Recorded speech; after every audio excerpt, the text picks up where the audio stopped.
I was sitting in my corner office on the 42nd floor of the Sterling building, reviewing quarterly reports for my senior care empire, when my phone rang at exactly 2:47 p.m. on a Thursday afternoon. The caller ID showed Grandma Rose, and I immediately smiled as I picked up, expecting our usual cheerful conversation about her garden or the neighborhood cats she'd been feeding. "Hello, sweetheart," came her familiar voice, but something was terribly wrong. She sounded shaky, uncertain, like she'd been crying. "Grandma? What's happening? You sound upset." "Well, dear, your mother just called about an hour ago. She says." Grandma's voice broke and I could hear her struggling not to cry. "She says they're moving me to some place called Sunset Manor tomorrow morning. That my bags are already packed and sitting by the front door." My blood went cold. Sunset Manor. The premium senior living facility that I'd purchased 3 years ago as the flagship property of my Golden Years Properties portfolio. The same facility my mother had been praising for months whenever she visited Grandma, never knowing I owned every inch of its manicured grounds, every thread of its luxury bedding, every piece of equipment in its state-of-the-art medical wing. "Grandma, did she say why? Did something happen?" "She said I'm getting too old to live alone safely. That it's for my own good, that I'll be happier with people my own age." I could hear her crying softly now. "But sweetheart, I love my little house on Maple Street. I've lived there for 43 years. Your grandfather planted those rose bushes in the front yard the summer before you were born. Every morning I make my coffee and sit on the porch swing he built, watching those roses bloom." I felt rage building in my chest like a furnace being stoked.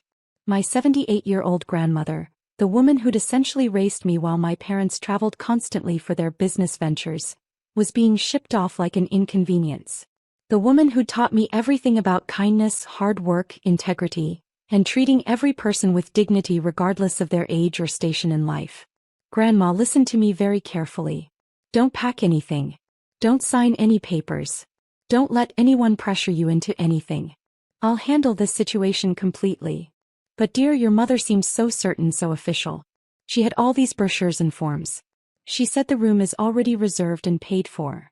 Trust me, okay? I promise you no one is taking you anywhere you don't want to go. I love you and I'll call you back within the hour." I hung up and immediately pulled up the contact information I knew by heart. My fingers moved quickly across the keyboard as I accessed the internal directory for all my properties. "Sunset Manor, this is Rebecca speaking. How may I assist you today?" "Rebecca, this is Ms. Sarah Williams, owner of Golden Years Properties and CEO of the entire network. I need you to blacklist the Thompson family permanently from all our facilities. No reservations, no tours, no contact whatsoever." "Of course, Ms. Williams. I'll input that immediately. Should I note a specific reason in our security system?" "Family conflict and attempted elder abuse. They're not to set foot on any of our properties under any circumstances. Alert security at all 47 locations." "Understood completely. I'll update all locations within the next 15 minutes. I leaned back in my leather chair, looking out at the city skyline while thinking about how we'd gotten to this point. For the past 5 years, my mother Patricia and my stepfather David had been living what they believed was the high life. Expensive dinners at 5-star restaurants, luxury vacations to Europe and the Caribbean, designer clothes from Nordstrom and Saks, spa treatments, country club memberships. What they didn't know was that every single penny of their extravagant lifestyle was being funded by the trust fund I'd established specifically for Grandma Rose. A trust that I controlled completely and had been personally funding with millions from my business empire. You see, 3 years ago, when Grandma had started worrying about her finances and whether her Social Security would be enough to maintain her independence, I'd quietly taken over all her expenses without her knowledge. Her mortgage payments, utilities, groceries, medical bills, home maintenance, property taxes, everything was being paid through what she believed was her late husband's enhanced pension plan and some good investments he'd apparently made decades ago. In reality, I'd been covering nearly $8,000 a month to ensure she never worried about money again. But my mother had gotten greedy. She'd convinced Grandma to sign financial power of attorney, just in case something happens, and had been slowly redirecting that money to fund her own increasingly extravagant lifestyle. She thought she was stealing from an elderly woman's modest savings account. She had no idea she was stealing from my $340 million senior care empire that employed over 3,000 people across 6 states. The irony was delicious. Every time Mom bought a new designer handbag or booked another expensive vacation, she was spending money that originated from the very business empire she had no idea her daughter had built. She was funding her lifestyle by stealing from the trust fund of the woman who'd raised me to be successful. My phone buzzed with an incoming call. Mom's number flashed on the screen. "Sarah, what the hell did you do?" she screamed before I could even say hello, her voice shrill with panic and rage. "Hello, Mother. How's your evening going? Don't you dare get smart with me. Sunset Manor just called and said our reservation is cancelled. They said the Thompson family is permanently blacklisted from their facility." "What did you tell them?" I couldn't help but smile as I spun my chair to face the window. I told them the truth. That the Thompson family isn't welcome at any of their properties. "This is absolutely ridiculous. I don't know what lies you've been spreading about us, but I'm calling their corporate office right now to straighten this out." "Good luck with that approach." There was a pause filled with heavy breathing. "What do you mean by that?" "I mean good luck calling the corporate office. Though I should warn you, the CEO is currently in a meeting and probably won't be available for the rest of the evening." "How would you possibly know the CEO's schedule?" "Because I am the CEO, Mother." Complete silence on the other end of the line. "That's absolutely impossible." Golden Years Properties. 47 senior living facilities across 6 states including California, Nevada, Arizona, Texas, Florida, and Colorado. Annual revenue of $340 million. Current market valuation approaching $2.1 billion. We employ 3,247 people and serve over 8,000 residents. Would you like me to email you our latest quarterly investor report?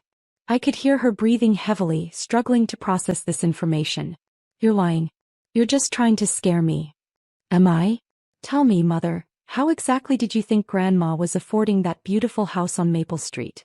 The one with the completely paid-off mortgage? The fancy comprehensive medical insurance that covers everything including experimental treatments? The reason she never worries about grocery bills or utility payments or property taxes." More silence, longer this time. "You thought you were so incredibly clever, didn't you? Getting power of attorney, slowly redirecting her trust fund payments to your own personal accounts. Did you really think a 78-year-old woman was generating $8,000 a month from Grandpa's modest pension and Social Security? We needed. You were stealing from your own mother.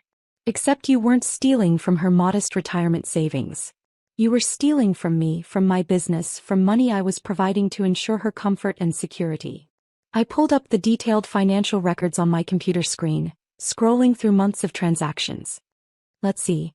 Last month you spent $3,200 at Nordstrom, $1,800 at that luxury spa in Scottsdale, $4,500 on David's Country Club membership, $2,300 at Williams-Sonoma, and $6,800 on that weekend trip to Napa Valley. All paid for with money you thought belonged to Grandma." "Sarah, I can explain all of this.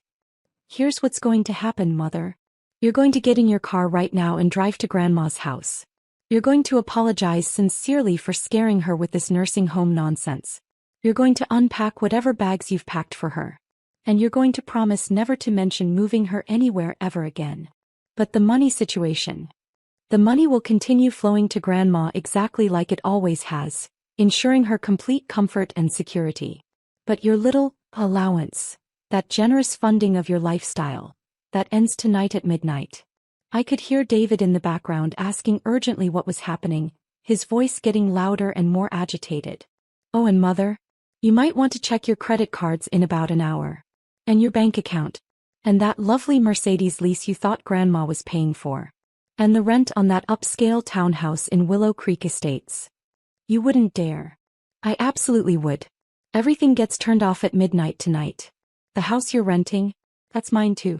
Willow Creek Estates. I bought the entire residential development 2 years ago when the original developer went bankrupt. Your lease expires at the end of this month and it won't be renewed." I heard her gasp audibly. "Don't worry though. I'm not completely heartless. I'll give you 30 days to find somewhere else to live. Somewhere you can actually afford on David's car salesman salary at Henderson Motors." "Sarah, please. We're family. Family helps family." "Family." I laughed, but there was no humor in it. Family doesn't try to dump their 78-year-old mother in a nursing home so they can sell her house and pocket the proceeds. Yes, I know about that plan too. I saw the communications with Morrison Real Estate about getting a market evaluation. How could you possibly know about? Because I own Morrison Real Estate too, mother. I own 43% of the commercial real estate in this city. Grandma's house is worth $340,000 in the current market. Were you planning to split that money 3 ways while she sat in a nursing home, thinking her family had abandoned her? The line was quiet for a long moment except for the sound of muffled arguing between Mom and David. What do you want from us? What will it take to fix this? I want you to become better people. But since that seems developmentally impossible at this stage of your lives, I'll settle for you staying completely away from Grandma unless you're visiting as genuinely loving family members. No more financial discussions. No more talk of moving her anywhere. No more attempting to access her accounts or redirect her funds. And if we don't agree to these terms, then you'll discover exactly how many businesses I own in this city. The grocery stores, the gas stations, the restaurants, the medical facilities, the banks. It's amazing how quickly life becomes extraordinarily inconvenient when you're persona non grata everywhere you need to conduct business. I heard David say something angry and threatening in the background, his voice getting closer to the phone. Oh, and David? That Chevy dealership where you work? Henderson Motors? I don't own that one. Yet. But I do own the Ford dealership directly across the street, and we've been considering expansion into the Chevy market. Amazing how quickly a successful dealership can lose customers when a competitor starts offering better deals and superior service. Another long pause filled with whispered arguments. You've changed, Sarah. You used to be such a sweet, accommodating girl. I grew up, mother. I learned that kindness without firm boundaries is just enabling bad behavior. Grandma taught me that, actually, along with the critical importance of hard work, integrity, and treating people with genuine respect. Lessons you apparently missed during your childhood. So what happens now? Now you go apologize to Grandma for scaring her. Then you start looking for jobs that will actually support the lifestyle you've been pretending to afford. And maybe, if you can prove over time that you've genuinely changed, we can slowly rebuild some kind of authentic relationship. And Grandma's situation? Grandma gets to live in her beautiful house, surrounded by Grandpa's rose bushes, for as long as she wants. Her medical care, her groceries, her utilities, her property maintenance. Everything taken care of exactly like always. The only difference is you won't be stealing from her anymore. I could hear Mom crying now, finally understanding the full scope of what she'd lost. Sarah, I never meant for it to go this far. We got used to having money.